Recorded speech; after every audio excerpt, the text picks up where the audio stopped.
or what I think is a much bigger threat to the royal family than Andrew, because whereas Andrew has destroyed himself, Meghan and Harry still have a long way to go before they completely self-destruct. All the gossip in the royal household was about how unsuitable Meghan was, and it would all end in tears. And clearly, Andrew was one of the people who was saying that. I mean, so was William. Harry and Meghan are going through what we call a reckoning of, oh man, I messed up. I screwed up.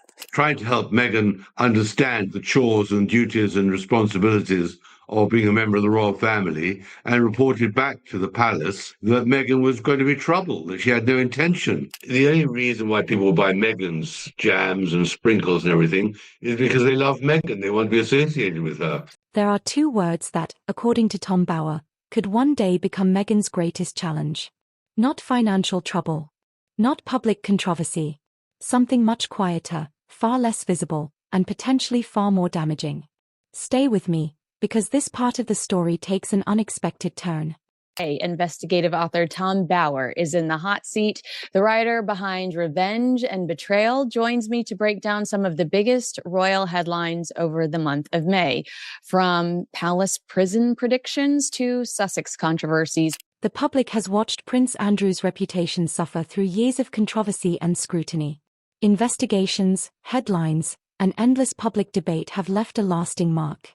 Tom Bower argues that Andrew's situation is largely settled in the public mind. But then he makes a striking observation.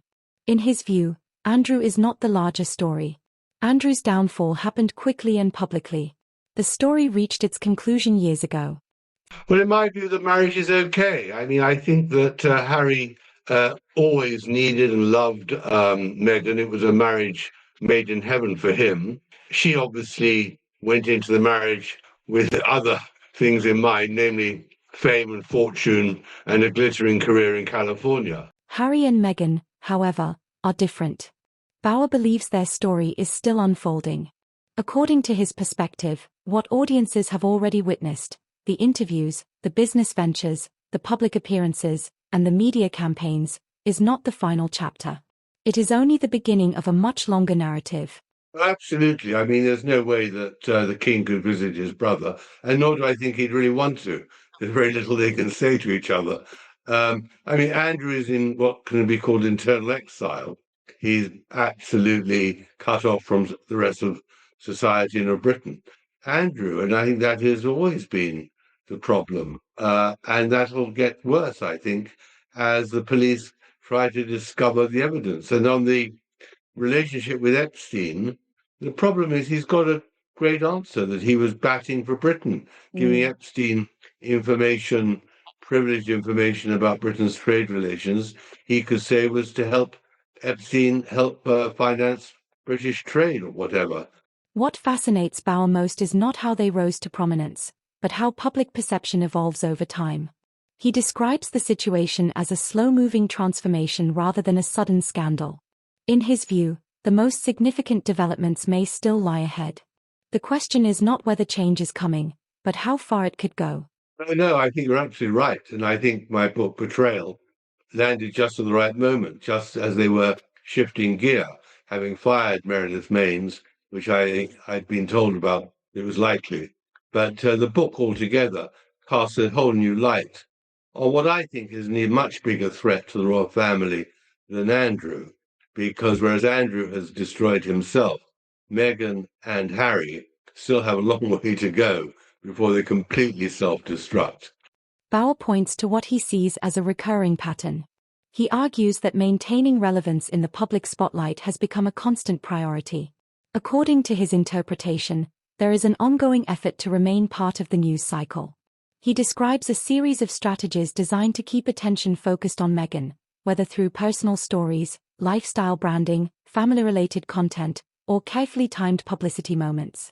It's to meet Meghan. I mean, you think, we're old-fashioned, you and I. You think about what the monarchy was, and you think about what she now is, and you just think there's no time for that. Do you ever see a situation, Tom, in your experience, where he will come back to the United Kingdom?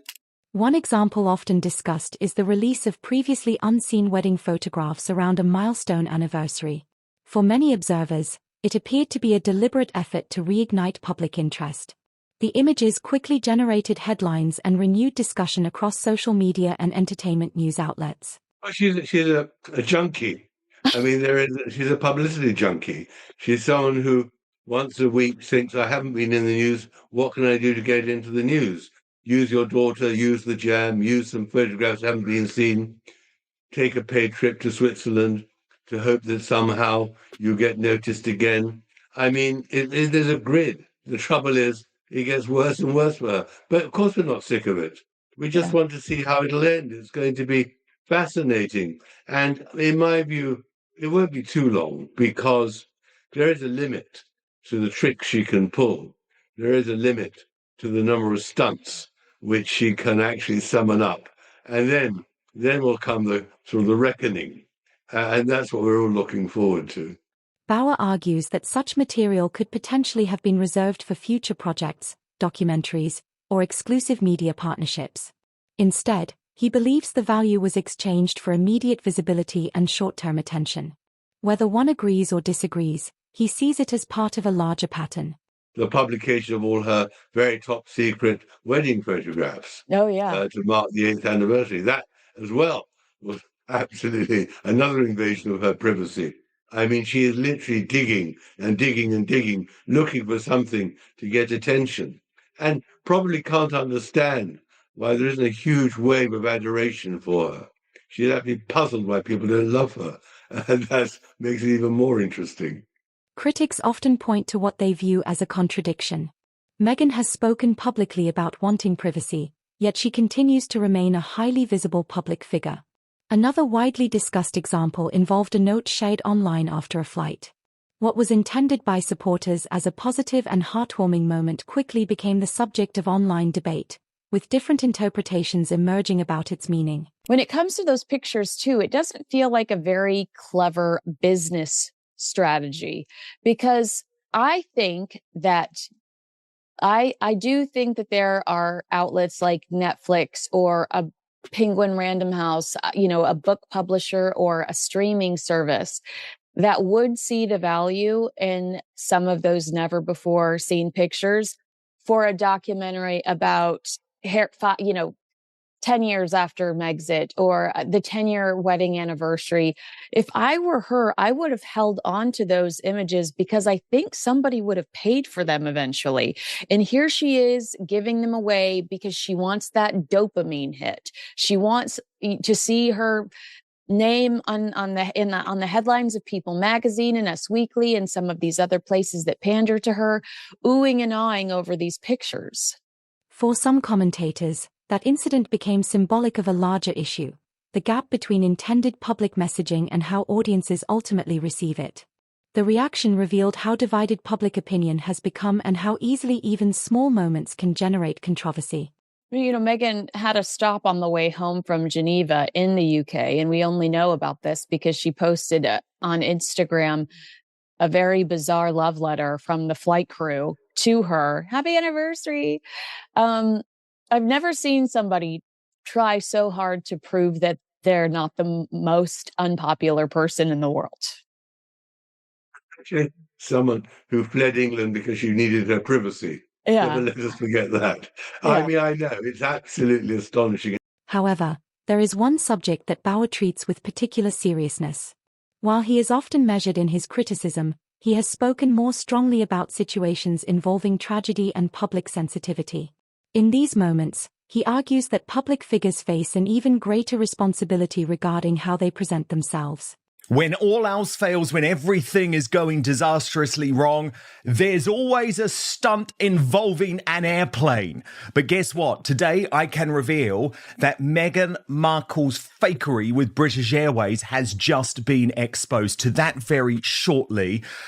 But we also got the keeping up with the Sussexes. One example frequently discussed involved public appearances with victims and families affected by traumatic events. Critics questioned whether aspects of the media coverage surrounding those appearances were appropriate. Bauer's interpretation is that branding, publicity, and promotion should never overshadow the people at the center of such tragedies. I think that their whole operation, which is now poorly financed because they're not earning real money anymore, is survival. They are desperate to make sure they don't go under and finding ways in which they can somehow prove still relevant.